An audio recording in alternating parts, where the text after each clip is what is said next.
അതായത് ഇത് കേട്ടോളി. കാര്യം വെച്ചാൽ ഇങ്ങനെയാണ് ഓരോ പ്രശ്നങ്ങൾ ഉണ്ടാവുന്നത്. കാര്യം വെച്ചാല് എന്റെ മൊബൈലിൽ നിന്നും ഞാനിപ്പോ കല്യാണം കഴിച്ച ഭാര്യ വിദഗ്ധമായിട്ട് ഇയാളെ നമ്പർ എടുത്ത് എന്നിട്ട് എന്റെ കാര്യങ്ങൾ പൂർവിക കാര്യങ്ങൾ ഇവളോട് ചോദിച്ചു വരുമ്പോ ഇവളുണ്ട് എന്നെ കുറിച്ച് നല്ലത് പറയണ്.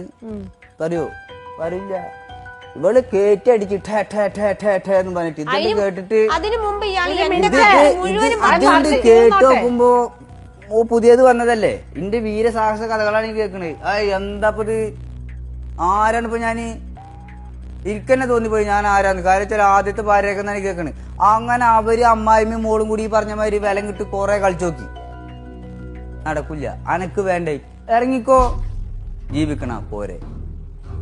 ഈ ഒരൊറ്റ ചോദ്യം. ഓൾക്ക് ജീവിക്കണം പറഞ്ഞു ഓൾഡ് പോന്നു. നല്ല പോലെ ജീവിക്കുന്നുണ്ട്. കൂടുതൽ സംസാരങ്ങളില്ല. ഞാൻ ഇന്ന മാറ്റത്തെ ആളാണ്. ഞാൻ ഇന്ന മാതിരി ആള്. ഇന്ന ആൾക്കാരെ ഒഴിവാക്കാൻ എന്നെ കാര്യങ്ങളാണ്. അനക്കും അങ്ങനെ തീരുമാനം ഉണ്ടെങ്കിൽ വളരെ രഹസ്യമായിട്ട് ചെയ്യാൻ വേഗം പോവുക. മറ്റുള്ളവരെ ബുദ്ധിമുട്ടി തെരഞ്ഞു നടക്കാൻ കായൽ വെക്കാനൊന്നും എന്നെ കൊണ്ട് നേരല്ല. പിറ്റേന്ന് ഞാൻ എന്റെ പള്ളിക്കന്ന് എന്താ മേടിച്ചിട്ട് ഞാൻ അവിടെ കൊണ്ടുകൊടുക്കും. കാര്യം ശരി എന്തിനാണ് വെറുതെ നമ്മൾ റിസ്ക് ഏറ്റെടുക്കണേ?